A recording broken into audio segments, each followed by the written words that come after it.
Powder और आप कह लें कि डब्बे वाला दूध, क्या ये बच्चे की इम्यूनिटी पर असरअंदाज होता है? अगर आपने अपनी औलाद को बीमारियों का घर बनाना है तो फिर आप डब्बे वाला भी दूध भी दें और बाहर का दूध भी दें। हम आर्टिफिशियल पे बहुत आ गए हैं और इस आर्टिफिशियल ने क्या किया है, 8 बड़ी बीमारियों का टारगेट बना दिया। कुछ माएँ जो होती हैं वो किसी वजह से अगर फीड नहीं करवा सकती, तो फिर वो क्या करें? उनके लिए क्या नसीहत है? जो माँ ये कहती है ना कि मेरा दूध नहीं आया, आप इन डॉक्टर से मशवरा ज़रूर करें। अच्छा डॉक्टर साहब, बच्चे के जब दांत निकल रहे होते हैं तो उससे बुखार होना या फिर कमज़ोरी होना, ये भी एक नॉर्मल बात है? नहीं, नहीं, नहीं, नहीं, बिल्कुल नॉर्मल बात नहीं है।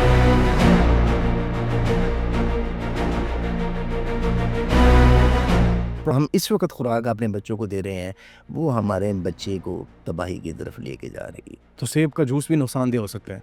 हर हर फ्रूट का जो जूस है ना, वो नुकसानदेह है।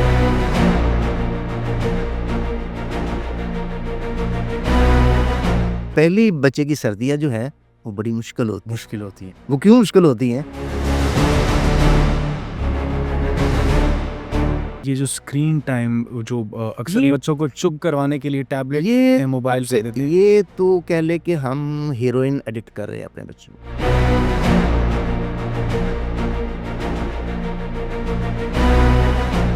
ग़िज़ा के अंदर आप कुछ चीज़ें बता सकती हैं कि ये बहुत इम्पोर्टेंट है जिससे बच्चे की डेवलपमेंट हो सकती है? जो आपको रोटी से दूर ले जाए, उसको ख़त्म करना होगा। ठीक। मतलब फ़ास्ट फूड जो है, वो आपके बच्चे के लिए बेहतर नहीं है। जो पैदा होते ही बच्चे को सांस का प्रॉब्लम आता है ना, डेफिनेटली वो एक खतरनाक अलामत है।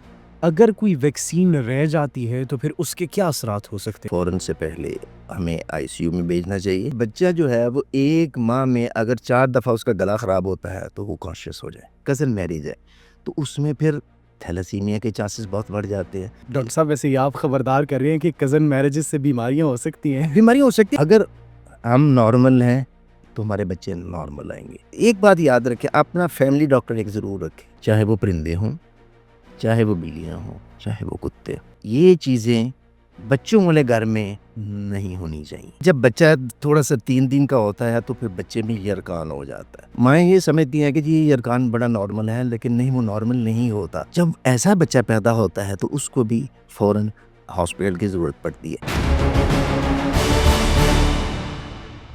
अस्सलाम वालेकुम नाज़रीन, मैं जवाद यूसुफ हूँ और आप सबको अनफोल्ड पाकिस्तान में खुशामदीद कहता हूँ। नाज़रीन, आज हम इस पॉडकास्ट में इंतहाई अहम मौजू पर बात करने वाले हैं। बच्चे जो इस कौम का मुस्तक़बिल हैं, जो आपके घर की रौनक है, उनका सेहतमंद होना इंतहाई ज़रूरी है। नौज़ायदा बच्चे जैसे ही वो पैदा होते हैं, तो उसमें कैसे आपको इल्म हो सकता है कि क्या वो बच्चा सेहतमंद है या फिर वो बीमार है? वालिदैन इस बात का इल्म कैसे रख सकते हैं कि उनके बच्चे को कौन-सी बीमारी है या फिर अगर कोई बीमारी है तो उससे बचा कैसे जा सकता है? नाज़रीन, ये वो तमाम तर सवालात हैं और ऐसे बेशुमार सवालात हमारे ज़हनों में आते हैं कि अपने बच्चों की सेहत पर कॉम्प्रोमाइज़ हमें बिल्कुल भी नहीं करना चाहिए। तो उनको सेहतमंद रखने के लिए, उनको तंदुरुस्त रखने के लिए, तवाना रखने के लिए हमें कौन से इक़दामात करने चाहिए और कैसे आप इस बात का इल्म रख सकते हैं, कैसे आप इस चीज़ को जो है, इस चीज़ का तयन कर सकते हैं कि आपके बच्चे के अंदर कौन-सी बीमारी मौजूद है। ऐसे सवालात करने के लिए आज हमारे साथ जो गेस्ट मौजूद हैं, चाइल्ड स्पेशलिस्ट हैं, पहले भी इनसे हमारी गुफ्तगू होती रही है और बड़ी मानी-ख़ेज़ गुफ्तगू होती रही है। बिला ताख़ीर इंट्रोड्यूस करवाते हैं हमारे आज के guest, senior child specialist doctor Mohammad Asim Shafiq. अस्सलाम वालेकुम सर। वालेकुम सलाम। कैसे हैं सर आप? जी, अल्लाह का एहसान, बड़ी मेहरबानी। मेरा आपने हमें कॉल किया। बहुत शुक्रिया सर आपके कीमती वक़्त का। आज सर हम बड़े एक अहम मौज़ू पर बात करने वाले हैं और मैं चाहता हूँ कि हम बेसिक लेवल से स्टार्ट करें। एक बच्चा जब पैदा होता है तो कैसे इस बात का तयन लगाया जा सकता है कि वो बच्चा सेहतमंद है या फिर बीमार है? क़ाल रब्बि इश्रह ली सदरी व यस्सिर ली अमरी वहलुल उक़दतम मिन लिसानी यफ़क़हू क़ौली। माँ की सेहत बच्चे के लिए बहुत ज़रूरी है। बच्चा जब पैदा होता है तो माँ जो है वो अपना 3 माह के बाद, फिर महीने के बाद आखिरी सेमेस्टर में अपना चेकअप करवाती है और लेडी डॉक्टर उसे बताती रहती है कि आपके बच्चे की इस वक्त कैफियत क्या है, आपका ब्लड ग्रुप कौन सा है, आपके मियाँ का ब्लड ग्रुप कौन सा है, ये सब उसको पता होता है। अगर उसका नेगेटिव है या पॉजिटिव है तो मियाँ का कौन सा पॉजिटिव है, यानी ये बच्चे की माँ को पता होता है और वो बहुत इम्पोर्टेंट होता है जब बच्चा पैदा होता है। अगर बच्चा पैदा होते ही अपने गले में माँ का नाड़ू लेके पैदा हो, तो फिर बच्चे के लिए मसाइल पैदा होते हैं। अगर माँ को शुगर हो, तब भी बच्चा जो है वो फ़ौरन से पहले हमें आईसीयू में भेजना चाहिए। बच्चे को अपने पास नहीं रखना चाहिए, क्योंकि बच्चा जो है वो पहले तो एकदम से उसका हाइपोग्लाइसीमिया में जाएगा, तो फिर उस वक़्त बच्चा जो है वहाँ पहुँचते-पहुँचते लेट हो जाएगा। ये चीज़ें जो है जब बच्चा पैदा होता है, तो फिर ये भी एक बड़ी ज़रूरी बात है कि ये तो नहीं कि माँ का जो बच्चेदानी है वो पहले लीक कर गई। पहले लीक कर गई है तो इसका मतलब ये है कि बच्चे को सेप्टिसीमिया हो सकता है। इसलिए वो बच्चा जो उस वक़्त पैदा होता है जब बच्चे की माँ का जो अंदर से लीकेज हो गई है, तो उस ये बच्चे जो होते हैं इनको कोशिश ये की जाती है कि ये फ़ौरन से पहले किसी एडमिट रहें, ताकि इनको वक़्त पर इनकी मेडिसिन मिले और बच्चा जो है वो नॉर्मल तरीके पे अपना ज़िंदगी गुज़ार सके। बच्चा पैदा होते ही जो सबसे पहली बात वैक्सीनेशन की आती है, उसमें सबसे पहले उसे विटामिन के दिया जाता है। फिर उसकी बीसीजी की एक डोज़ दी जाती है। हेपेटाइटिस बी की भी एक डोज़ दी जाती है। और फिर जब बच्चा थोड़ा-सा 3 दिन का होता है, तो फिर बच्चे में यरकान हो जाता है। अगर माँ का ब्लड ग्रुप नेगेटिव है, तो बच्चे के चांसेस ये होते हैं कि वो रोज़ाना के हिसाब से 5 बिलीरुबिन जो है वो उनका मिलीग्राम बिलीरुबिन इंक्रीज़ होती है। तो ऐसे बच्चे को जो है वो फ़ौरन जो है वो हमें किसी भी अच्छे हॉस्पिटल में दाखिल करवा देना चाहिए, क्योंकि ऐसे बच्चे फ़ौरन तो नहीं, लेकिन ये है कि उनका अरेंज करना पड़ता है कि कहीं उनका ब्लड पूरा तब्दील ना करना पड़े। डॉक्टर साहब ये कभी तो चला बड़ा नॉर्मल तस्वुर किया जाता है। लोग कहते हैं कि बच्चे को यरकान जब पैदा होता है तो हो जाता है। इसे जी, नॉर्मल तस्वुर इज़ किया जाता है। बहुत नॉर्मल है वो। लेकिन अगर माँ का ब्लड ग्रुप नेगेटिव है, तो बच्चे के चांसेस को फिर बहुत बढ़ जाते हैं। ठीक है। अगर बाप का ब्लड ग्रुप पॉज़िटिव है, माँ का भी पॉज़िटिव है, तो डेफ़िनिटली वो यरकान जो होगा वो हल्का होगा, वो डेफ़िनिटली वो तीसरे दिन आता है। जी, जी। लेकिन उस वक़्त जो बहुत ज़्यादा एहतियात करनी पड़ती है, वो बच्चे के नाड़ू की एहतियात करनी पड़ती है। क्योंकि बच्चे का नाड़ू जब नीचे चला जाता है, तो गर्मियों के मौसम में वहाँ पसीना आता है, तो नीचे से इन्फेक्शन शुरू हो जाती है। और जो बच्चे को उस वक़्त बहुत तंग करती है, वो बच्चे को तीसरे से चौथा दिन बुखार भी साथ आना शुरू हो जाता है। माएँ ये समझती हैं कि जी ये यरकान बड़ा नॉर्मल है, लेकिन नहीं, वो नॉर्मल नहीं होता। उसको बच्चे का नाड़ू नीचे से उठा के देखना पड़ता है, और उसकी जो सफाई है, वो सुथराई है, वो रोज़ाना के हिसाब से करनी चाहिए। फिर जैसे ही बच्चा और बड़ा होता है, तो फिर हम उसको जो है इन वैक्सीनेशन के साथ हम पोलियो के भी कतरे पिलाते हैं। फिर माँ का दूध जो है, वो बड़ा ज़रूरी है। ठीक है। ठीक है जी? अगर माँ का दूध अगर आप नहीं दे रहे, तो फिर अगर आपने फीडर से का दूध दे रहे हैं, तो फिर बच्चे की पोज़ीशन का बहुत ज़्यादा ख़्याल रखना ज़रूरी है। क्योंकि बच्चे को अगर आपने वो माँ का अल्लाह पाक ने ऐसा निज़ाम रखा है कि वो उसका एंगल वैसे ही 45 के करीब बन जाता है। हुँ, हुँ। तो जब आप बच्चे को दूध पिलाएँ, तो वो उसी एंगल पे पिलाएँ, ताकि ये जो मुँह का और कान का जो आपस का लिंक है, वहाँ पर जो एक एक सूशन ट्यूब जो है कान की, वो मुँह के अंदर खुलती है। वहाँ से अगर कोई दूध का एक कतरा भी ऊपर चला जाए उस ट्यूब में, तो बच्चे को कान में दर्द शुरू हो जाती है। अच्छा। और ये आम तौर पे बच्चे जो छोटे होते हैं, वो बता तो नहीं सकते, जी, जी। लेकिन वो रोते हैं। एक तो इस बात पे रोते हैं। नंबर 2 बात पे जब आप फीडर का दूध देते हैं, देखिए एक केमिकल है, रबड़ जो है वो एक केमिकल है। वो केमिकल से भी बाज़ बच्चे को एलर्जी होती है। वो जब हम वो देते हैं, तो वो ये जो हम प्लास्टिक दे रहे हैं, जी, जी। ये आपकी उन बच्चों की आंतों पर भी असरअंदाज़ होता है। ठीक है? उन आंतों पर जब असरअंदाज़ होता है, तो वो बच्चे पेट के दर्द के साथ भी कराहते हैं।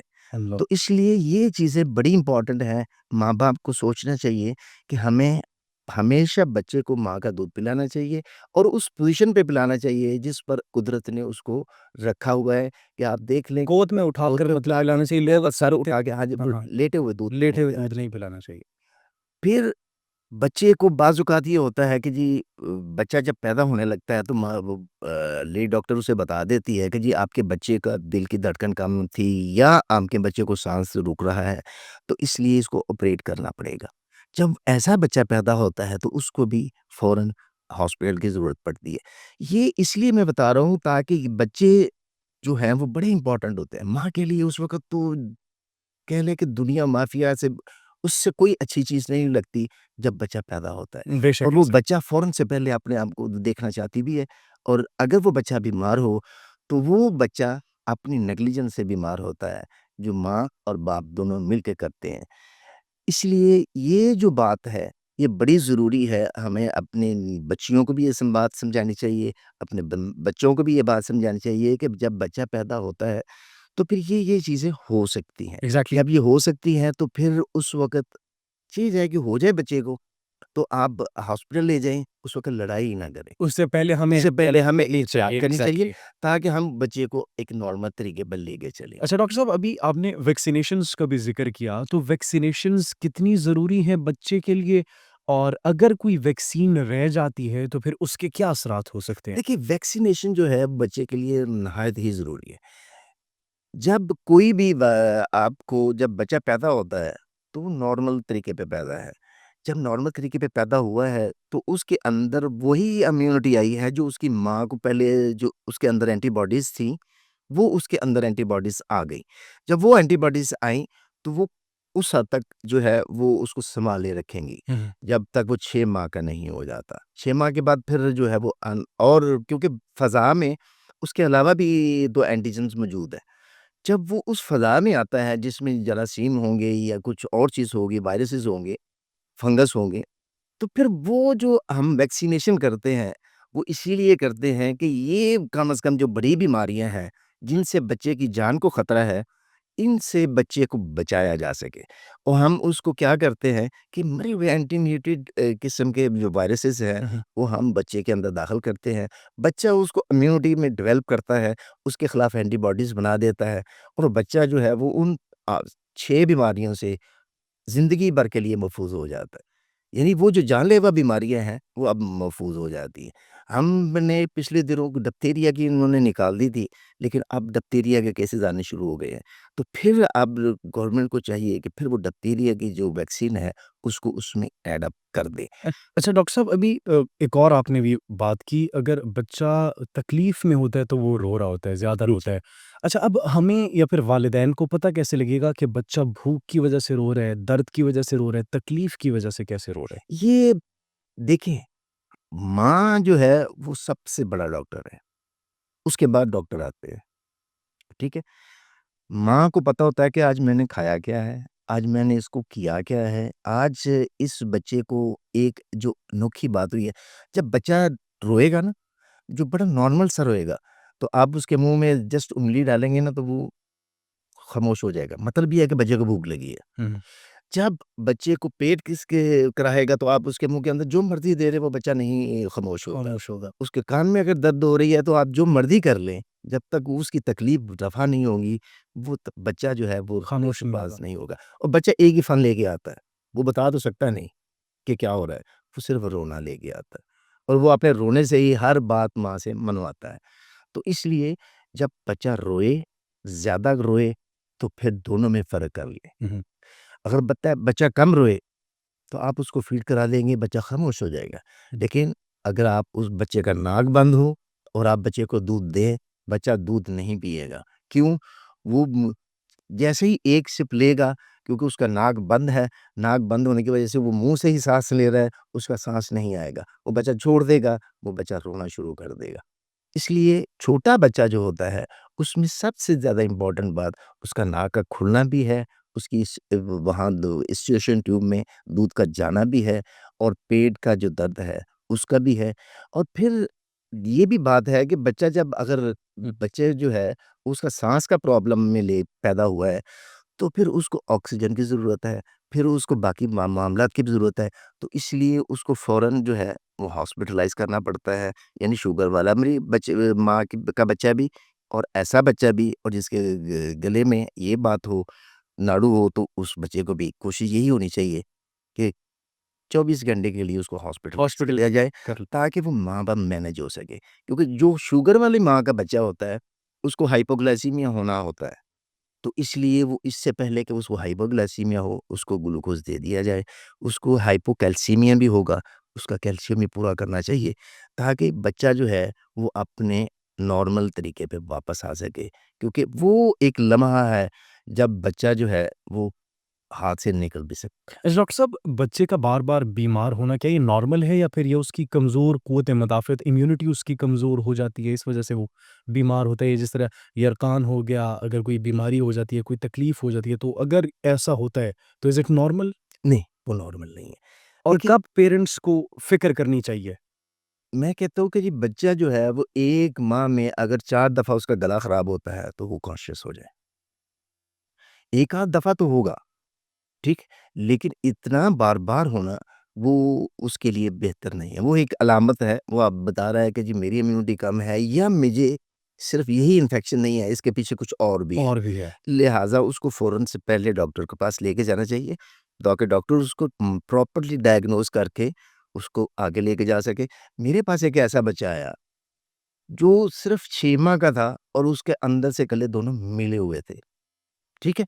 वो बहुत से लोगों से ब इलाज करवा के आया। मैंने कहा कि जी नहीं, पहले इसका मुझे सिर्फ़ छोटा-सा एक ब्लड का टेस्ट मुझे ला दो। जब उसका ब्लड का टेस्ट किया, तो पता चला कि ये तो ल्यूकीमिया का बच्चा है। यानी वो एक ब्लड कैंसर का बच्चा है, तो वो बच्चा जो है वो नॉर्मल तरीके से तो ठीक नहीं होगा। बहरहाल कैफ़ फिर उसको हॉस्पिटल भेजना पड़ा, वहाँ पर बच्चा वो फिर विदिन 1 ईयर्स ही वो बच्चा ठीक हो गया। माशाल्लाह। तो इसलिए अब थैलेसीमिया का बच्चा अगर देखें ना, मैरिज जो है वो आपकी कज़न मैरिज है, तो उसमें फिर थैलेसीमिया के चांसेस बहुत बढ़ जाते हैं। वहाँ पर भी क्योंकि स्क्रीनिंग हमारे यहाँ होती नहीं। स्क्रीनिंग इसीलिए मैं कहता हूँ कि जी जब ऐसा रिश्ता करें, तो फिर सोचिए कि इनकी स्क्रीनिंग पहले करवा लें दोनों की। रिश्तेदारों में मतलब शादी करने से पहले ब्लड टेस्ट स्क्रीनिंग करा चाहिए। हाँ जी, फातिमा जिन्ना में हॉस्पिटल में, वहाँ पर आपका बहुत अच्छा ये मैडम यास्मीन राशिद, ये माशाल्लाह अल्लाह पाक उन्हें इसका अजर दे, ये करके गई हैं कि वो थैलेसीमिया का कोई भी बच्चा, ऐसे माँ-बाप जिनको आपस में ये शादी करनी है, तो वहाँ पर वो ये टेस्ट करवा के गई हैं कि वो पहले पाकिस्तान में नहीं था। ये उनकी मेहरबानी है कि वो सरकारी तौर पे ये करवा के गई हैं और वहाँ पर लोग जाते हैं, अपने टेस्ट करवाते हैं और फिर वो जब बच्चा नॉर्मल आता है, तो वो उनके अंदर खुशी की एक लहर दौड़ जाती है वाह! कि जी हमें ये इस बीमारी से हम महफूज़ रहे। तो इसलिए ये बातें जो है, फिर जब बच्चा 6 माह का होता है, तो 6 वीक का होता है ना, तो फिर उसको वैक्सीनेशन, नॉर्मल वैक्सीनेशन जो है वो हम जो 6 में बीमारियों के मुतल्लिक है, फिर वो नॉर्मल शुरू हो जाती है। डॉक्टर साहब, वैसे ये आप खबरदार कर रहे हैं कि कज़न मैरेजेज़ से बीमारियाँ हो सकती हैं। बीमारियाँ हो सकती है, लेकिन इसके देखिए, ये कुदरत ने निज़ाम बनाया है, इंसान का बनाया हुआ नहीं है। आपकी जेनेटिकली देखिए, जेनेटिकली आपसे भी एक जरासीम बना है, मेरे से भी एक जरासीम बना है। यानी मेरी मिसेज़ से भी एक जरासीम आएगा बच्चे में, मेरे से भी एक जरासीम आएगा। यानी मेरे 23 क्रोमोसोम जो हैं मेरे तरफ से होंगे, 23 जो है मेरी बेगम की तरफ से होंगे। हम जब हमारे वो क्रोमोसोम पर वो जरासीम मज़बूत होंगे, तो वो बच्चे को तकलीफ़ नहीं आएगी। यही देखा जाता है ज़्यादा, ठीक है? अगर हम नॉर्मल हैं, तो हमारे बच्चे नॉर्मल आएँगे। लेकिन हम नॉर्मल हैं, लेकिन हमारे वो क्रोमोसोम के ऊपर वो जो जीन है, वो कमज़ोर हैं, मेरी तरफ से भी और मेरी बेगम की तरफ से भी, तो डेफ़िनेटली वो असर हमारे बच्चे में आएगा। जब बच्चे में आएगा, तो फिर माँ-बाप के लिए बहुत तकलीफ़ होती है। हर महीने के बाद जाके ब्लड चेंज कराना, फिर उसकी लाइफ़ भी कोई इतनी एग्ज़ैक्टली। कब उसकी हड्डियाँ टूटना शुरू हो जाएँ, ये किसी को नहीं पता। अच्छा डॉक्टर साहब, बच्चे का चेकअप कितनी देर बाद करवाना चाहिए वालिदैन को? कोशिश ये है कि एक तो पैदा होते ही चेकअप हो जाए, जी, ठीक है? उसका वज़न देखा जाए, 2.5 केजी जो है वो नॉर्मल बच्चे नॉर्मल। का वज़न होता है। उसके बाद जितना भी आगे होगा, तो वो एक अलामत होगी कि भई इस बच्चे को थोड़ा-सा पैदा होते ही कॉन्शियस तरीके पे लिया जाए। क्योंकि जितना वज़न बच्चे का उस वक़्त ज़्यादा होगा, उसका मतलब है कि उसके हाइपोग्लाइसीमिया और हाइपरकैल्सीमिया में जाने के चांसेस उतने बढ़ जाएँगे। तो लिहाज़ा उस वक़्त जो प्रॉब्लम आएगा, उसको थोड़ा-सा हैंडल करने के लिए आप डॉक्टर्स को ये अलाउ करें कि ये बच्चा जो है वो 12 घंटे या 24 घंटे के लिए हॉस्पिटलाइज़ कर दें, ताकि आपका बच्चा जो है वो महफूज़ रहे। आप उसको अल्लाह पाक ज़िंदगी और सेहत दे और ताकि वो आपके पास नॉर्मल तरीके पे आए। ये तो एक कह लें कि ये एक रास्ते की बात है। दूसरी बात ये है कि जब आप 6 हफ्ते के बाद आपने वैक्सीनेशन शुरू करते हैं, जी, फिर महीने के बाद करते हैं, फिर उसके महीने के बाद करते हैं, कि यानी ये 4 वैक्सीनेशन आपका शेड्यूल हो जाती है। जी, जी, फिर उसके बाद आप 9 माह पे करते हैं, फिर आप 18 माह पे करते हैं। अगर किसी की वैक्सीनेशन रह जाए, जैसे आपने पूछा था, जी। तो अगर वो वैक्सीनेशन रह जाए तो कोशिश करें कि वो वैक्सीनेशन ज़रूर करवा लें। जब भी याद आए वो वैक्सीनेशन ज़रूर करवा लें, लेकिन उस उनका टाइम पीरियड जो है वो साल से ऊपर ना आए। तो फिर तो वो 1 से ही चलेगा, वगरना फिर आपको उसी हिसाब से चलना पड़ेगा, जिस हिसाब से पहले हुँ, हुँ। आपने वैक्सीनेशन करवाई। ठीक है। अच्छा डॉक्टर साहब, ये पाउडर और आप कह लें कि डब्बे वाला दूध, क्या ये बच्चे की इम्यूनिटी पर असरअंदाज़ होता है? बच्चे की इम्यूनिटी वैसे ही मज़बूत होती है ये ब डब्बे वाला दूध इस्तेमाल करने से या फिर बाहर का दूध इस्तेमाल करने से? ये बहुत अच्छा सवाल किया है। मैं कहता हूँ कि जी अगर आपने अपनी औलाद को बीमारियों का घर बनाना है, तो फिर आप डब्बे वाला भी दूध भी दें और बाहर का दूध भी दें। बड़ी सिंपल सी बात है। देखिए जब माँ का दूध माँ को जब वो इस एज में होती है 16 की, 18 की, 20 की, 22 की, 32 की, जितनी भी एज हो माँ की, वो उन बीमारियों से लड़कर वहाँ पहुँची होती है। बहुत सी बीमारियाँ ऐसी होती हैं जो वायरल भी होती हैं, बैक्टीरियल भी होती हैं, जिसके खिलाफ उसकी कुव्वत मुदाफ़ियत माँ के अंदर मौजूद होती बिल्कुल है। ऐसे ही। जब बच्चे को माँ दूध अपना पिलाती है तो वो वैक्सीनेशन होती है, वो माँ का दूध जो है वो इसकी वैक्सीनेशन है वो उसकी। ऑलरेडी ऑलरेडी इम्यूनिटी इम्यून आ रही होती है। वो उसके अंदर जा रही होती है। जब वो बच्चे के अंदर जा रही है, तो आप उसको क्यों रोक रहे हैं? दूसरी बात ये है कि जब आप बच्चे को डब्बे का दूध पिलाएँ या आप दूसरा गाय का, भैंस का, जिसका भी दूध पिलाएँगे, वो वैक्सीनेटेड नहीं होगा। दूसरी तीसरी बात कि हम क्या करते हैं, बच्चा जब पैदा होता है, तो बच्चे का मैदा जो होता है ना, बहुत छोटा होता है। जी। वो 5 एमएल से भी छोटा होता है। जी। ठीक है? बच्चे को कहते हैं कि लें जी अब ये दूध पिला दें, फीडर पकड़ा दिया हाथ में, प्लास्टिक उसके मुँह में गया, पहली बात। फिर दूसरी बात, जिससे जाके आपकी आंतों को खराब करना है। नंबर 2 आपने जब दूध दिया तो वो कितना हुआ? आप 5 एमएल नहीं देते, हुँ, हुँ। उस वक़्त आप 10 एमएल या 20 एमएल देते। ऐसा ही है। बच्चा को जो मैदा होता है ना, वो एक गुब्बारा होता है। आपने 5 एमएल वाले को गुब्बारे को 10 एमएल पे फुला दिया या 20 एमएल पे फुला दिया, ठीक है? अब क्या होगा? बच्चा फिर वही दूध माँगेगा। हुँ। जब क्योंकि उसने तो ऐसे किया, मुँह को सिर्फ़ हरकत दी और बच्चे के मुँह के अंदर चला गया। एक तो उसके मसल नहीं डेवलप हो सके पूरी तरह मुँह के। नंबर 2 जब आपने बच्चे का मैदा बड़ा कर दिया, तो बच्चा क्या होगा? मोटा होगा, हुँ। ठीक है? उसके अंदर फिर क्या होगा? इंसुलिन रेज़िस्टेंस पैदा होना शुरू हो जाएगी, वो बच्चा शुरू से ही मोटा आएगा। अच्छा, उसको फिर घर का खाना अच्छा नहीं लगेगा, ठीक है। ठीक है? फिर उसको बहुत सी बातें, यानी जब बच्चा मोटा होता है ना, बच्चा का मोटापा एक बहुत बड़ा इश्यू है, हुँ, बहुत बड़ा प्रॉब्लम है। यानी हमने क्या करना है, जब बच्चा पैदा होता है हमने उसको फीडर दे दिया, जब 6 माह का हुआ तो हमने उसको सलांटी पकड़ा दी, चिप्स पकड़ा दी, फिर उसके बाद जनाब हमने बोतल पकड़ा दी, फ़ास्ट फूड पकड़ा दिया। यानी वो जो बात हम पहले जो माएँ थीं, वो 6 माह पर क्या करती थीं, चूरी बना के देती थीं, देसी घी की। वाह! ठीक है जी? देसी घी की चूरी बना के देती थी या उसको हड्डी पकड़ा देती थी हाथ में हाँ, कि वो एग्ज़ैक्टली। चूसते रहे, या फिर उसको रोटी का टुकड़ा पकड़ा देती थी ताकि वो लेता रहे। Yes, exactly. यानी उसकी फूड में वहाँ कमी नहीं आती। अच्छा डॉक्टर साहब, हमारे घर में अभी तक वैसे ऐसा ही होता है कि बच्चे को हड्डी पकड़ा दी जाती है, फिर रोटी का एक टुकड़ा तोड़ के ताकि वो उसको चूस सके। उसको चूसा है। लेकिन हम आर्टिफ़िशियल पे बहुत आ गए हैं और इस आर्टिफ़िशियल ने क्या किया है, हमारी जनरेशन मोटी हो रही है। हमें बीमारियाँ हाँ जी, बच्चों बीमारी की हैं। 15-16 साल पे हार्ट अटैक आ रहे हैं जी। एग्ज़ैक्टली, बिल्कुल ऐसे ही ठीक है जी? क्यों? जब हमने सलांटी दी, उसको चिप्स दी, उसको बाकी चीज़ें दी तो क्या होगा? है। इम्यूनिटी बच्चा तबाह हो गई हमारी। इम्यूनिटी के साथ-साथ आपने उसको 8 बड़ी बीमारियों का टारगेट बना दिया। उसमें इंसुलिन रेज़िस्टेंट है, उसमें आपका मायोकार्डियल क्या है, उसमें आपका जिगर पे चर्बी है, उसमें आपका आर्थराइटिस है, उसका यूरिक एसिड है। उसका यानी कि कोई ऐसी चीज़ नहीं कि जो बीमारी, यानी कि आप यहाँ तक कि कैंसर और बच्चों में ज़िद्दी होना, हुँ, ठीक है? ज़िद्दीपन। ये ज़िद्दी होना भी मीठे से है। अच्छा।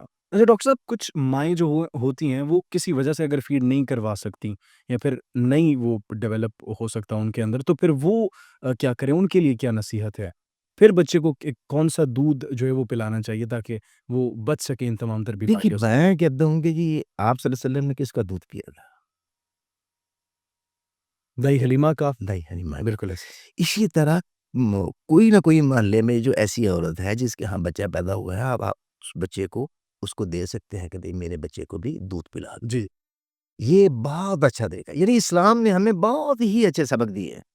यानी इससे अच्छे सबक हमें नहीं मिल सकते। लेकिन हम किसी का एहसान समझते हैं ये बात, हालाँकि ये एहसान की वाली बात नहीं, ये उसके औरत का भी क्रेडिट है और आपको भी क्रेडिट जाता है, आप उसकी उतनी रिस्पेक्ट कर दें, आप उसकी उतनी खिदमत कर दें और वो भी खुश, आप भी खुश, आपका बच्चा भी खुश। यानी ये एक आप उससे बचने के लिए सबसे अच्छा तरीका तो ये है। हाँ, अगर फिर भी नहीं कुछ बनता, तो फिर आप दें, लेकिन एक लिमिट में दें। यानी अपने डॉक्टर से मशवरा करें कि जी ये 5 एमएल को मैंने कब बढ़ाना है, जी। महीने के बाद बढ़ाना है। लेकिन चूँकि वो बच्चे को ऐसे आदत पड़ जाती है, माँ का दूध लेने में उसको मुश्किल आती है, तो इसलिए वो बच्चा दूध दूसरा लेने में हेजिटेट करता है। कभी आपने देखा है कि कभी किसी दूसरे मैमल ने, कोई जो जो दूध देने वाले जानवर हैं, कि उसके माँ का दूध ना आया हो? ऐसा नहीं है। बिल्कुल ऐसा नहीं है। ठीक है? इसलिए जो माँ ये कहती है ना कि मेरा दूध नहीं आया, आप अपने डॉक्टर से मशवरा ज़रूर करें, वो उन्हें कोई ना कोई ज़रूर दवाई देंगे तो उससे दूध ज़रूर आ जाएगा। अच्छा डॉक्टर साहब, ये नींद ये भी बच्चों की सेहत पर असरअंदाज हो सकती है? जी, बिल्कुल असरअंदाज़ होती है जी, बिल्कुल असरअंदाज़ होती है। बच्चा जो है वो 22 पैदाइश से ले भी शुरू होता है ना, तो 22 घंटे नींद लेता है, 2 घंटे जागता है, वो किस लिए? सिर्फ़ भूख के लिए, सिर्फ़ भूख के 22 घंटे सोता है और 2 घंटे से घंटे जागता है। ये आहिस्ता-आहिस्ता बढ़ता है। तो डॉक्टर साहब, अगर बच्चे मतलब अक्सर हमने देखा है रो रहे होते हैं, फिर तो ये बड़ी अलार्मिंग सिचुएशन है कि वो रो रहे हैं। जी, जब रोता है बच्चा, तो वो सिर्फ़ मैंने बता रहा है ना कि उस रोने की जो ये 3 तरकीबें हैं, ज़रा 4 ये ज़रा देख लें, कि बच्चा किस वजह से किस वजह से रो रहा है? बीमारी से रो रहा है, भूख से फिर रो रहा भूख है, से रो रहा है, तकलीफ से रो रहा है। ठीक है? हुँ। अगर तकलीफ़ से रो रहा है, उसकी तकलीफ़ रफ़ा करेंगे, वो फ़ौरन से पहले सो जाएगा। अगर वो आप उसको फ़ीड की वजह से रो रहा है, आप दूध देंगे तो वो खामोश हो जाएगा। डॉक्टर साहब, ये बच्चे के रंग या फिर वो चेहरा या फिर बॉडी, अगर वो तब्दील हो जाती है, रंग तब्दील, उससे भी कोई बीमारियों का पता चल सकता है? जी, डेफ़िनिटली देखिए, मैं यही कह रहा हूँ कि थैलेसीमिया का बच्चा जो पैदा होता है, वो ऐसा-ऐसा एनीमिक होना शुरू हो जाता है, ठीक है? उसका रंगत जो है वो चेंज हो जाती है।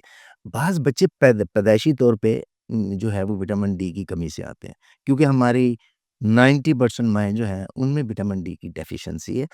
तो जब बच्चे पैदा होते हैं, तो उनकी पिजन शेप जो है ना, वो चेस्ट होती है, तो वो बच्चे का फ़ौरन विटामिन डी करवा के आप उसे देंगे, वो बच्चे की चेस्ट ठीक हो जाएगी, ठीक? लेकिन जो थैलेसेमिक बच्चे हैं, वो डेफ़िनिटली वहाँ पर आपको बता देंगे कि मैं हम एनीमिक हो रहे हैं। क्योंकि जब 6 माह तक बच्चा जो है ना, वो इतना माँ के अंदर से ब्लड लेके आता है, कि वो 6 माह तक उसको एनीमिया नहीं होता, ठीक? 6 माह के बाद जब आप उसको फ़ीड प्रॉपर नहीं करते, फिर उसको एनीमिया शुरू हो जाता है। वहाँ यहाँ पर जो है बहुत ज़्यादा इम्पोर्टेंट रोल जो है वो उसके खाने का है। हम पहले देखिए जी, देसी अंडा लेते थे, उसमें विटामिन डी भी था, उसमें आयरन भी था। अब अब फार्मी लेते अंडा। फार्मी अंडा है। हम पहले या मटन का गोश्त देते थे या बीफ का गोश्त देते थे, उसमें वो आयरन जाता है उनको, विटामिन डी भी जाता है। तो इसलिए जो ये खुराक है, ये बच्चों के लिए अक्सीर जो है वो उनकी खुराक है। जब हम दूसरी आर्टिफ़िशियल खुराक पे जाएँगे, तो डेफ़िनिटली हमें वो सारे लॉसेस देखने पड़ेंगे, जो उस बच्चे के साथ आपको नुमायाँ नज़र आएँगे। अच्छा डॉक्टर साहब, बच्चे के जब दाँत निकल रहे होते हैं, तो उससे बुखार होना या फिर कमज़ोरी होना, ये भी एक नॉर्मल बात है? नहीं, नहीं, नहीं, नहीं, बिल्कुल नॉर्मल बात नहीं है। जब बच्चा दाँत निकलते हैं ना, बच्चे की आदत है एक। आप भी अभी देख लें कि हम जब बड़े थे, यानी 7 साल के हुए थे, तो जब आपका दाँत निकलता था, तो आप बड़े मज़े से उसको ऐसे-ऐसे जी, करते थे, जी। तो आपको मज़ा आता था। जब बच्चे को एक चीज़ निकलती है ना, तो जब वो उसके साथ टकराती है, तो बच्चे को एक मज़ा आता है। वो फिर क्या करता है कि हर चीज़ जो देखता है ना, फिर अपने मुँह में डालता मुँह है। में डालना शुरू कर देते। वो आप देखें कि वो जो चीज़ उसने मुँह में डाली है, क्या वो स्टरलाइज़ थी? उससे जरासीम तो नहीं बच्चे के अंदर गए। वो जब बच्चे के अंदर वो जरासीम अगर जाएँगे, तो वो जो है वो उसको बुखार भी करेंगे, उसका पेट भी ख़राब करेंगे और उसके गला भी ख़राब करेंगे, उसकी छाती भी ख़राब करेंगे। ये चीज़ें जो हैं, ये with the passage of time माँ को या दादियों को ये पता होता है और अगर दादी है घर में तो बहुत बड़ी नेमत होती है दादी, उसको सब पता होता है कि ये बच्चे को हमने इस वक़्त क्या-क्या देना है। अच्छा डॉक्टर साहब, एक और अगर बच्चे के पेट में दर्द हो, जिस तरह आपने पहले कहा था कि बच्चे के पेट में दर्द होता है तो वो तकलीफ़ से रोता है, शिद्दत तकलीफ़ की शिद्दत से रोता है। तो ये पेट के जो मसाइल होते हैं, गैस हो गई या फिर कब्ज़ हो गई या फिर पेट में दर्द हो रहा है, इनकी वजूहात क्या हैं ताकि फिर वालिदैन ख़्याल रखें? सबसे पहली वजह है कि आपका प्लास्टिक फीडर, ठीक है। ठीक है जी? क्योंकि ये जाके आंतों को वहाँ की जो एपिथेलियम है उन पर जाके असर-अंदाज़ होता है, ठीक है। ठीक है? नंबर 2, अगर माँ का दूध पीता है तो फिर वहाँ पर, क्योंकि बच्चा जो है जब दूध पीता है ना, वो अपने साथ एयर भी सक करता है। अच्छा डॉक्टर साहब ये भी कहा जाता है कि माँ की डाइट भी बड़ा असर करती है बहुत असर बच्चे पर। जी। अगर माँ ने कुछ चटपटा खाना खा लिया या फिर तीखी चीज़ें खा लिया तो फिर वो बच्चा इस वज़ह से भी वो रो सकता है कि जी, जी, वो उस ग गैस की वज़ह से आमदन में बच्चे को ग गैसेस का प्रॉब्लम आ जाता है। वो इसीलिए आता है कि वो माँ ने कुछ खा लिया ऐसा। अगर माँ ने नहीं खाया, तो फिर जब वो फ़ीड ले रहा है, तो उस वक़्त फिर उसके साथ गैसेस, हवा जो है वो ज़्यादा अंदर पेट में गई, ज़्यादा गई तो फिर उसको प्रॉब्लम आएगा। जब वो प्रॉब्लम आता है, तो फिर पहले हमारी माएँ जो हैं, वो चोरका दिया करती थी, ठीक है? 4 अरग, बड़ा द जी। देसी सा नुस्ख़ा है, लेकिन वो आज भी अक्सीर है। उसमें आज भी एक अफ़ादियत है, मेडिकली भी अफ़ादियत है और वैसे भी अफ़ादियत है। बच्चा जो है वो उससे बड़ा कंफ़र्टेबल रहता है, ठीक है। ठीक है? फिर उसके बाद डॉक्टर फिर अपने हिसाब से फिर लेके चलते हैं कि जी अब ये ब ब दवाई दे दें, आप पेट दर्द के लिए ये दवाई दे दें, फिर ये पेट दर्द के लिए ये दवाई दे दें। वो पेट दर्द के लिए वक़्ती तौर पे आती है, लेकिन जो बेसिक पीछे उसके फिनोमिना है, उसको रोकना बड़ा ज़रूरी है कि क्या वो प्लास्टिक बोतल है? क्या वो माँ की खुराक राइट है? है। क्या वो दूध में कोई ऐसी बात है कि बाज़ बच्चे जो होते हैं ना, कि वो आप फीडर देते हैं ना, उसे वो खाना कर देते हैं। हुँ। क्यों? क्योंकि वो जो फीडर है उसमें जो आपने लैक्टोज़ दिया, ये माँ ने का दूध पिया, तो लैक्टोज़ की वज़ह से बच्चे का पेट उसको एलर्जी है उसको। उस लैक्टोज़ से उसको एलर्जी है, तो लिहाज़ा फिर हम वहाँ पर कहते हैं कि इसको जो दूध है वो लैक्टोज़ फ्री दिया जाए, ताकि बच्चा जो है वो अपनी नशो-नुमा पूरी कर सके। लेकिन ये 6 माह के बाद आम तौर पे ये केस आते हैं। बड़े रेयर होते हैं कि जो पहले भई हमें ये बात पे एलर्जी अच्छा है। डॉक्टर साहब मौसम भी बड़ा जब तब्दील होते हैं तो बच्चों को मौसम की तब्दीली के वक़्त कैसे बीमारियों से बचाया जा सकता है? देखिए ये मौसम की तब्दीली से बड़े भी बीमार होते हैं। बिल्कुल ऐसे ही बच्चे ने हम जब खुद जी, खुद जी। को नहीं बचा पाते तो ये देखिए कि जब आप बाहर से अंदर जाएँगे, अपने बच्चे को जाके प्यार करेंगे, तो क्या वो जरासीम उसको नहीं जाएँगे? वो तो मासूम है, उसने तो पहले वो जरासीम देखे नहीं। जैसे ही वो बच्चे को लगेंगे, वो बच्चा बीमार होगा। प्यार करते हुए एहतियात जी, जी। करना चाहिए। बिल्कुल एहतियात करना चाहिए। एक बात, नंबर 2 बात, चूँकि जब बच्चे ने उठना, बैठना, खेलना, दौड़ना, बाहर निकलना है, तो फिर जो फ़ज़ा के जरासीम हैं, वो उसको इफ़ेक्ट ज़रूर करेंगे। और जब वो इफ़ेक्ट करेंगे, क्योंकि मौसम के साथ जरासीम भी तब्दील होते हैं। अब जो जरासीम है ये आपको जून जुलाई में नहीं मिलेंगे। जब दिसंबर वाले आएँगे वो आपको इस मौसम वाले नहीं मिलेंगे। जो मार्च अप्रैल में आएँगे वो आपको दिसंबर वाले नहीं आएँगे। ये एक कुदरत का एक निज़ाम है, जो उन निज़ाम को आप तब्दील नहीं कर सकते। वो ग्रोथ उनकी उस मौसम में है, उनकी उस मौसम में है, और वो जब बच्चा वो चीज़ें लेता है तो फिर ही उसमें इम्यूनिटी उसके खिलाफ डेवलप हो जाती है। और वो फिर वो सारी ज़िंदगी उसमें म अब अगले म पहल इसीलिए कहते हैं ना कि पहली बच्चे की सर्दियाँ जो हैं, वो बड़ी मुश्किल होती हैं। मुश्किल होती है। वो क्यों मुश्किल होती हैं? वो इसलिए कि उसको नए जरासीम लगने ही लगने हैं। जब नहीं लगने हैं तो उसने बीमार भी होना है। जब बीमार होगा तो फिर माँ-बाप को तकलीफ भी होगी। एग्ज़ैक्टली। अच्छा डॉक्टर साहब अगर बच्चे की ग्रोथ नहीं हो रही, वज़न नहीं बढ़ रहा तो फिर क्या ये अलार्मिंग सिचुएशन है बड़ी और कोशिश। वालिदैन को किन बातों का ख़्याल रखना देखिए पहली बात तो यही मैंने कहा कि वो उसकी देखिए मैरिज कौन-सी है। फिर दूसरी बात ये है कि बच्चा पैदा होते ही उसका वज़न कैसा था? उसके बाद फिर उसकी फ़ीड आती है। क्या उसको प्रॉपर फ़ीड किया है कि नहीं किया? अगर वो प्रॉपर फ़ीड पे है, दोनों माँ-बाप की हाइट जो है वो नॉर्मल है, तो इसका मतलब है बच्चा एक नॉर्मल तरीके पे ग्रो करेगा। अगर माँ-बाप में से किसी एक का भी हाइट कम है, तो फिर डेफ़िनिटली उनका फिर हम एक स्केल निकालते हैं, तो उस स्केल के मुताबिक हम देखते हैं कि बच्चा एक नॉर्मल वे में चल रहा है कि नहीं चल रहा। यानी कि हम बच्चे को फिर हर 3 माह बाद चेकअप करते हैं, तो फिर उसके कुछ टेस्ट कराए जाते हैं। वो उन टेस्टों पर फिर डिपेंड करता है कि ये देखा जाए कि बच्चे में कोई डेफ़िशिएंसी तो नहीं आ रही, बच्चे में कुछ कमज़ोरियाँ तो नहीं आ रही, बच्चा क्या प्रॉपर खाना भी ले रहा है कि नहीं ले रहा, उसकी डाइट में कहीं कमी तो नहीं रह गई। यानी उसमें विटामिन की कमी है, उसमें आयरन की कमी है, उसमें मिनरल्स की कमी है, उसमें विटामिन डी की कमी है। यानी इन सारी चीज़ों को साथ लेके हम आगे बढ़ते हैं, ताकि बच्चा जो है वो एक नॉर्मल तरीके पे अपनी लाइफ को चल सके। अच्छा डॉक्टर साहब, बच्चा बोलना कब शुरू करता है? और अगर वो ज़्यादा देर से बोलना शुरू कर रहा है, तो ये भी क्या एक अलार्मिंग सिचुएशन हो सकती है? उम, देखिए, बच्चा जो बोलना शुरू करता है ना, अमूमन किस एज में? आमतौर पे 7वें 8वें माह में वो एक माँ कोई छोटा-सा लफ़्ज़ बोलना शुरू ठीक कर है। देता है। फिर आहिस्ता-आहिस्ता वो with the passage of time increase होना शुरू हो जाता है। लेकिन जब बच्चा अगर 2 ढाई साल का हो गया तो कुछ भी नहीं बोल रहा, तो फिर इसका मतलब आपको कॉन्शियस ज़रूर हो जाना चाहिए। बल्कि साल भर ही आपको कॉन्शियस होना चाहिए कि भई कहीं और प्रॉब्लम तो नहीं है इसका। क्योंकि ये अगर देखिए, बाज़ औक़ात है कि माँ-बाप लेट बोले, बच्चा जो है वो लेट ब बोलेगा। कह रहे हैं कि ये एक कुदरती तौर पे माँ-बाप को आएगा कि यार मैं लेट बोला था, तो मेरा बच्चा भी लेट बोलेगा। लेकिन नहीं, फिर भी आपको ज़रूर जाके कॉन्शियसनेस ये है आपकी कि आप अपने डॉक्टर के साथ जाके राब्ता करें कि ये मेरा बच्चा बोल नहीं रहा, इसको देखें।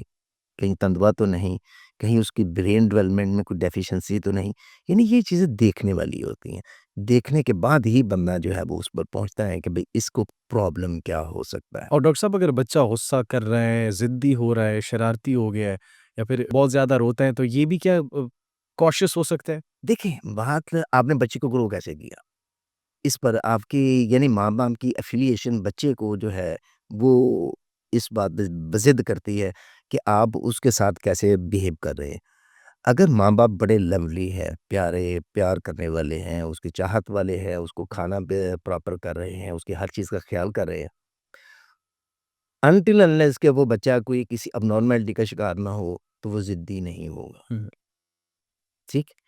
अगर वो ज़िद कर रहा है, तो आपके बहुत ज़्यादा लाड-प्यार की वज़ह से ज़िद कर रहा है, तो वो एक अलग इश्यू है। ज़्यादा लाड प्यार भी ज़्यादा लाड-प्यार भी बच्चे को ज़िद्दी बना देता है। लेकिन जो हम खुराक दे रहे हैं ना, बेसिकली जो हम इस वक़्त खुराक अपने बच्चों को दे रहे हैं, वो हमारे बच्चे को तबाही की तरफ लेके जा रही है।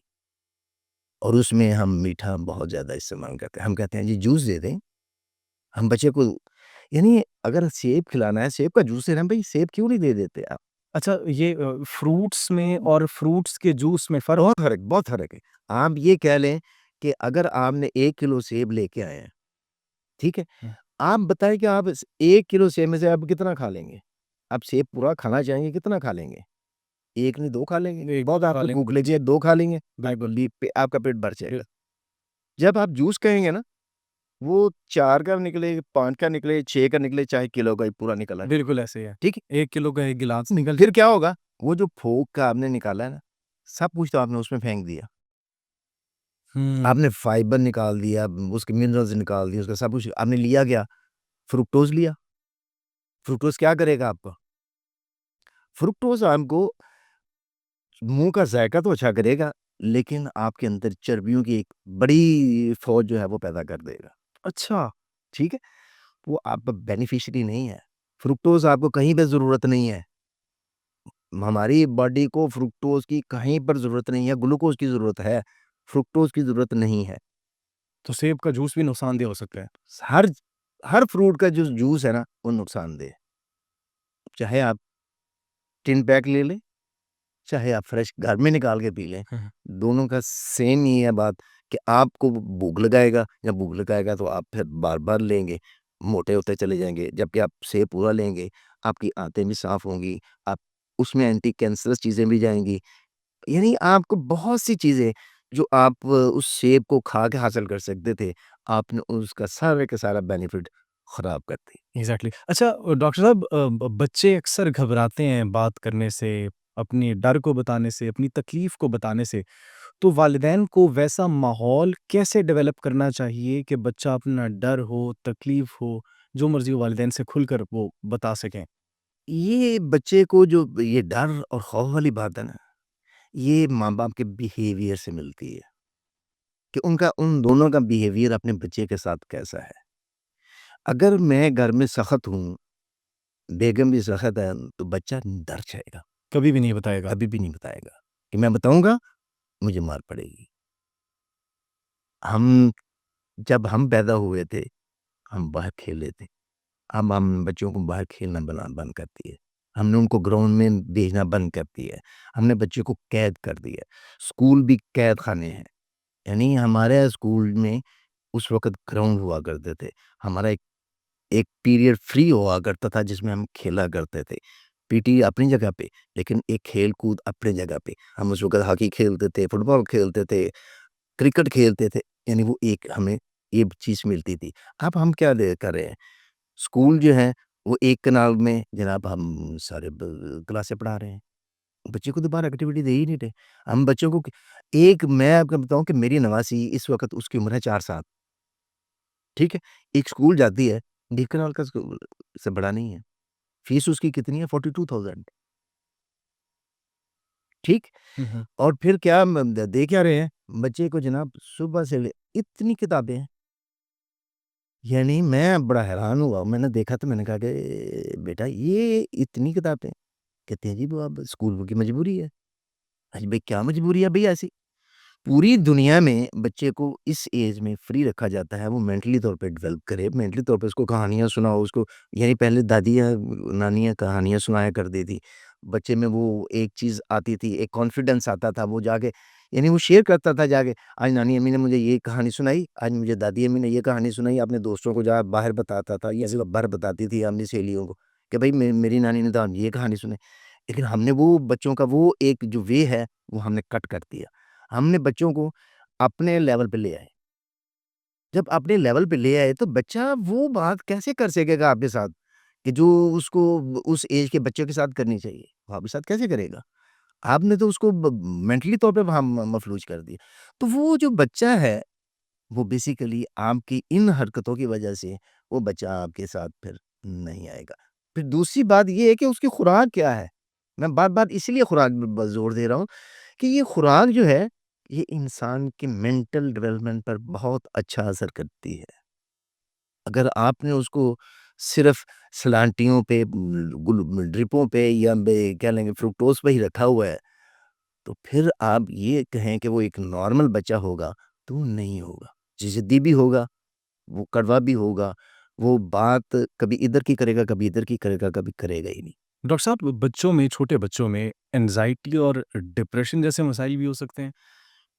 बिल्कुल ऐसे ये माहौल की बात है। जब घर का माहौल एक बंद होगा, घर में हर वक़्त अफ़रा-तफ़री होगी, तो बच्चा कहेगा कि ये उस बच्चे के दिमाग के साथ वो चीज़ मैच नहीं कर रही होगी। या डेवलपमेंटली वो अपना जो है ना नॉर्मल बच्चा उसको फ़ौरन महसूस करेगा। जो डेवलपमेंटल पीछे रहने वाला बच्चा है ना, वो उसको महसूस नहीं करेगा, लेकिन वो आहिस्ता-आहिस्ता फिर आपसे दूर होता चला जाएगा। उसमें एंग्ज़ायटी भी आएगी, उसमें डिप्रेशन भी आएगी। और ये जो स्क्रीन टाइम जो अक्सर ये बच्चों को चुप करवाने के लिए टैबलेट ये मोबाइल दे देते हैं। ये तो कह लें कि हम हेरोइन एडिक्ट कर रहे हैं अपने बच्चों को। उनकी मेंटल डेवलपमेंट भी, उनकी हेल्थ डेवलपमेंट भी, उनकी कोई डेवलपमेंट जो है, वो हम हर वो डेवलपमेंट जो एक नॉर्मल बच्चे में होनी चाहिए, हम वो रोक रहे हैं उनसे। और ये बहुत बड़ा अलमिया है, बहुत बड़ा अलमिया है। यानी कि आप आपको बच्चे को मसला है, भई बच्चे को मसला हल करो।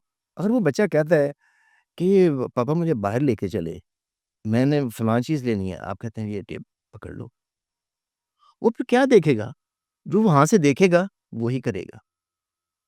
आप बच्चे को टाइम दें, बाहर लेके जाएँ, उसे ग्राउंड दिखाएँ, उसको फुटबॉल खेलता दिखाएँ, उसको हॉकी खेलती दिखाएँ, उसको क्रिकेट खेलता दिखाएँ, उसको टेबल टेनिस खेलता दिखाएँ, उसको हॉकी ब यानी बैडमिंटन खेलता दिखाएँ, कुछ खेलता तो दिखाएँ उसको। उसकी पता चले कि भई ये भी दुनिया में है, तो ये भी मैंने काम करने हैं। आप जब उसको एक स्टक कर देंगे, तो फिर वो क्या करेगा? बच्चा जो है, उसकी एनर्जी का ज़ाया करना बड़ा ज़रूरी है। जो आपने उसको खाना दिया है, जी, जी। उसका वो हज़म होने के लिए सिर्फ़ हज़म ही नहीं हो जो उसके अंदर उसकी एनर्जी आई है, उसके लिए उसको ग्राउंड चाहिए, एक्सरसाइज़ मतलब वही। ग्रेप चाहिए, ठीक है? अगर आप उसको ग्राउंड देंगे, वो एक नॉर्मल बच्चा आएगा। अगर आप उसको ग्राउंड नहीं देंगे, तो वो गुस्सा, वो सब कुछ वो घर पे निकालेगा। अच्छा डॉक्टर साहब, आप ग़िज़ा की बात कर रहे हैं कि वो बड़ी ज़रूरी है बच्चे की डेवलपमेंट के लिए, तो ग़िज़ा के अंदर आप कुछ चीज़ें बता सकती हैं कि ये बहुत इम्पोर्टेंट है जिससे बच्चे की डेवलपमेंट हो सकती है? मैंने आपको बताया पहले भी कि भई हम चले देसी अंडा ना सही, पर अच्छी अंडा ही दें बच्चे को। छोटा गोश्त या बड़ा गोश्त दे, ठीक है, या देसी मुर्गी दे दे। ये ब्रायलर से बचे, ये जितना मैदे वाली चीजें हैं इनसे बचाएं बच्चे को। हाँ, हाँ।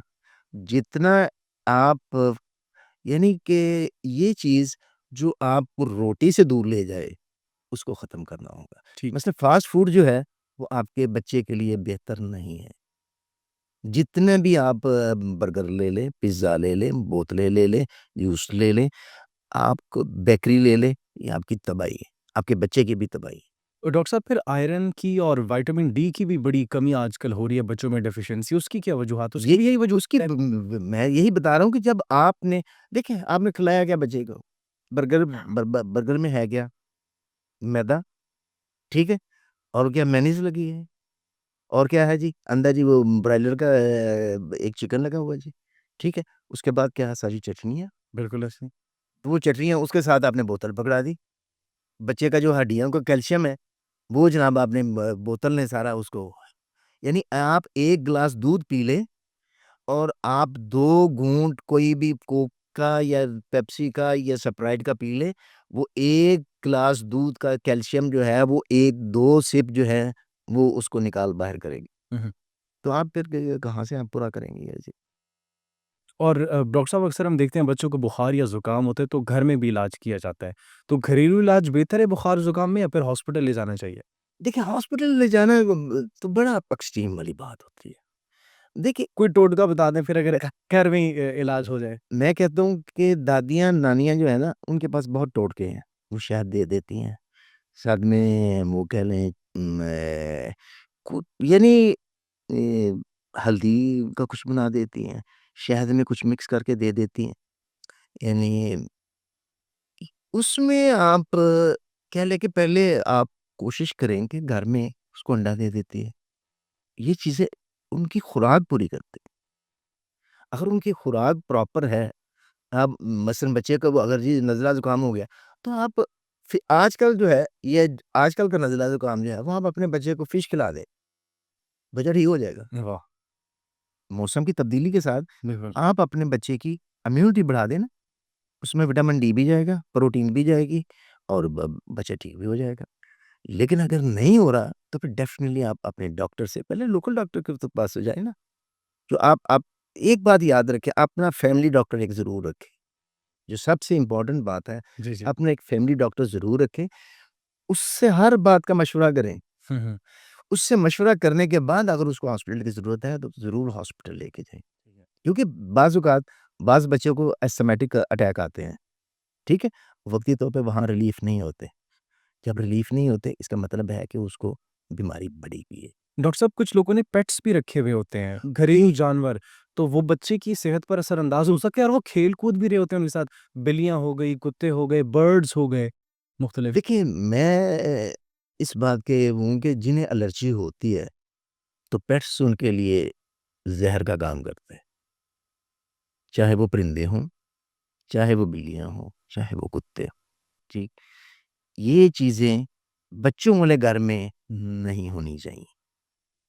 आप बच्चे को ये आप मौसम आ रहा है ना, बच्चे की जनाब साँस ऐसे चल रही होगी जैसे पता नहीं क्या, जब आप पूछेंगे, कहेंगे जी हाँ जी, घर में बिल्लियाँ भी हैं। कहेंगे भई बिल्लियों को निकालो।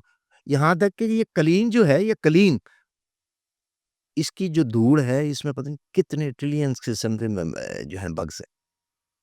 आप जब रात सोते हैं, जिस सराहने पे सोते हैं, सुबह उस पे मिलियंस जो है वो बग्स आ जाते हैं। तो इसलिए ये चीज़ें जो हैं, आपकी एहतियात है ना, जिस हद तक कर लें। इसीलिए कहते हैं वो कालीन या फिर उसको झाड़ना चाहिए या फिर कम से कम वो धूली में ले जाना चाहिए ताकि वो जर्म सारे बग्स आप के ये उसे। बता दें कि जिस घर में किसी बच्चे को अगर कहते हैं जी डबल निमोनिया हो गया, तो उस घर से क्लीन नहीं होना चाहिए। बड़ी सिंपल वे है। आजकल तो देखिए जी इतनी अच्छी टाइल्स आ गई हैं, आप टाइल लगा लें यार। यही दिखाना है ना लोगों जी, को। जी। तो आप दिखावा मत करें, अपने बच्चे की सेहत को पहले ख्याल करें। तो इसलिए सेहत का ख्याल करने के लिए आपको क्लीन नहीं डालना है। मतलब वो घर जिनमें बच्चे हैं वो कालीन के बजाय फर्श नॉर्मल ताकि जिसको धो सकें आप रोज़ से और जर्म्स वगैरह की लग्ज़री। डेफ़िनिटली बहुत अच्छी बात होगी कि भई आप रोज़ाना धो लें, यानी दो ना सही तो वो फरनैल की टाँकी लगा देती हैं, तो उससे जो है वो सेफ्टी आ जाती है बच्चे। अच्छा डॉक्टर साहब, और जब बच्चे का इलाज हो रहा होता है तो फिर उसको क्या अलग-अलग रखना ज़रूरी है? कुछ बीमारियाँ ऐसी हैं कि जो एक एक से दूसरे को लगती हैं, ठीक है? मसलन बच्चे को अगर टीबी हो गई है तो फिर डेफ़िनिटली दूसरे बच्चे को इलाज करना पड़ेगा। अगर बच्चे को मम्स निकले हैं तो डेफ़िनिटली दूसरे बच्चे को भी आएँगे। तो ये कुछ बीमारियाँ जो हैं वो कंटेजियस हैं। तो वो कंटेजियस जो बीमारी हैं वो हम लगा के रखे होते हैं कि भई ये बीमारियाँ हों तो आप बच्चे को अलहदा रखें, इस बच्चे को ज़रा अलहदा कर दें, कोई ऐसा इश्यू नहीं। माँ-बाप उसके साथ रहें क्योंकि माँ-बाप ने वो बीमारी झेली होती है, तो वो बच्चे को अलहदा लेके रह लें, कुछ नहीं होगा। 2 दिन बच्चे ज़रा बाप के पास रह लें, माँ के साथ वो रह लें। अच्छा डॉक्टर साहब, ये बच्चे पैदा होते ही अक्सर साँस का भी प्रॉब्लम आ जाता है, तो वो क्यों होता है और क्या ये खतरनाक है? जो पैदा होते ही बच्चे को साँस का प्रॉब्लम आता है ना, डेफ़िनेटली वो एक खतरनाक अलामत है, ठीक है? अगर बच्चे की दोनों पसलियाँ अंदर की तरफ जा रही हैं, तो फिर वो इसका मतलब ये है कि उसके फेफड़े या तो अंदर माँ के अंदर के पेट से पूरी तरह डेवलप नहीं हुए, ठीक? अगर डेवलप हुए हैं, तो इसका मतलब है कि कोई जरासीम ऐसे लग गए हैं कि जिसकी वजह से बच्चे का जो है वो उसका साँस का प्रॉब्लम आ रहा है। तो ऐसे बच्चे जो हैं, उन्हें फ़ौरन हॉस्पिटलाइज़ करना चाहिए। ठीक है? ताकि उनका एक्स-रे हो, उनके ब्लड टेस्ट हों, ताकि पता चले कि भई ये नमूनिक बच्चा जो है, ये कहाँ पर कितना नमूनिया है, क्या इसकी डेवलपमेंट फेफड़ों की ठीक हुई है कि हुँ। नहीं हुई? तो ये चीज़ें देखने के लिए ऐसा बच्चा जो पैदा होते ही साँस में चला जाए, तो उसको लिए ज़रूरी है कि वो हॉस्पिटलाइज़ उसको किया जाए। डॉक्टर साहब, बहुत शुक्रिया आपके कीमती वक़्त का। हमने भी बहुत कुछ सीखा, यकीनन वालिदैन ने भी बहुत कुछ सीखा होगा। इस तमाम तर गुफ्तगू से बड़ी फ्रूटफुल डिस्कशन हुई हमारी। आखिर में क्या पैगाम देना चाहेंगे, क्या मशवरा देना चाहेंगे वालिदैन को कि वो अपने बच्चों को तंदुरुस्त रख सकें? मेरा एक ही है जी कि माँ-बाप अपने बच्चों का पहले बाप का ये फ़र्ज़ है कि जब माँ प्रेग्नेंट हो जाए, तो उसका रेगुलर चेकअप करवाया जाए, ताकि उसे पता चले कि भई उसका बच्चा एक नॉर्मल बच्चा है। और शादी से पहले अपना थैलेसीमिक टेस्ट ज़रूर करवा लें, दोनों। क कज़न मैरिज का यस, वैसे दूसरे भी करवा लें तो कोई हर्ज कोई नहीं। हर्ज नहीं है। फिर जब बच्चा पैदा हो जाए, तो फिर उसकी वैक्सीनेशन जो है, लाज़मी। वो लाज़मी करवाएँ, उसी वक़्त पैदा होते ही। नंबर 2 माँ अपना दूध पिलाए।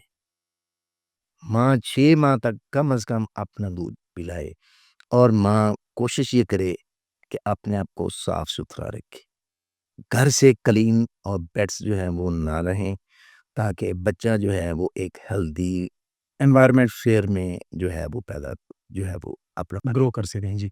अगर घर में और बच्चे भी हैं, तो वो बच्चा जो है वो एक नेमत होती है उन बच्चों के लिए। बेशक, तो ये बहुत बड़ी फिर एक ज़िम्मेदारी माँ-बाप की बन जाती है कि भई उस बच्चे को जो छोटा है, दूसरे बहन-भाइयों से उनको चेहरे पर ज़रा चूमने से महफ़ूज़ कर लें, बाकी कोई ऐसा इश्यू नहीं आएगा। डॉक्टर साहब हम अगर तो बहुत चूमते हैं, बहुत ज़्यादा चूमते हैं बच्चे तो। बेहतर ये है हाथ पे चूम लिया ठीक।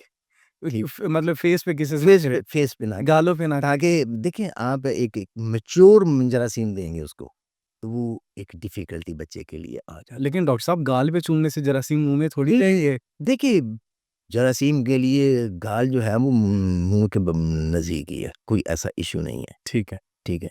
बच्चे की जिल्द बड़ी नाज़ुक होती है, बहुत नाज़ुक होती है। मेरे वालिद अल्लाह उन्हें गरीक रहमत करे, आमीन सुबहान। हमेशा हाथ पे चुमा करते, हमेशा अपनी सब औलाद को हाथ पे चुमा करते। बड़े हो गए फिर भी बड़े हो गए तो फिर माथा चुमाया, माता जी।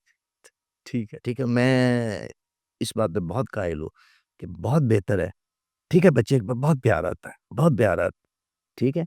लेकिन बेहतर चलिए, यही है, ठीक ठीक है कि उनका दिया जाए और माँ को भी, बच्चे को भी हिफ़ाज़ती टीके अपने वक़्त पे लगवाएँ और बच्चे को 6 माह से पहले कोई खुराक ना दें, 6 माह के बाद जो दूसरी खुराक है वो शुरू करें और बच्चे का हर 3 माह बाद ज़रूर चेकअप करवाएँ ताकि आपका बच्चा जो है वो नॉर्मल वेट में, नॉर्मल ग्रोथ में देखता चला जाए कि भई इसकी ग्रोथ नॉर्मल हो रही है या नहीं हो रही और मेरा ख़्याल है कि बच्चे जो हैं फिर इस तरह नई जनरेशन जो आएगी वो कामयाब भी होगी, बेहतर भी आएगी, ज़हनी तौर पर भी अच्छी आएगी। वाह!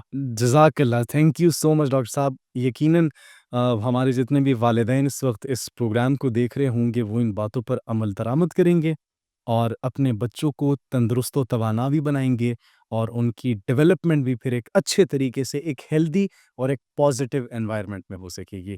Thank you so much for your time और इसी के साथ नाज़रीन मुझे अपने मेज़बान जवाद यूसुफ़ को इजाज़त दीजिए। उम्मीद करते हैं बल्कि हम यकीन रखते हैं कि आपने बहुत कुछ सीखा होगा और आप अपने बच्चों को इसी तरीके से जैसे डॉक्टर साहब ने कहा महफ़ूज़ रख सकेंगे। अपना बहुत ख़्याल रखिएगा। अल्लाह निगहबान।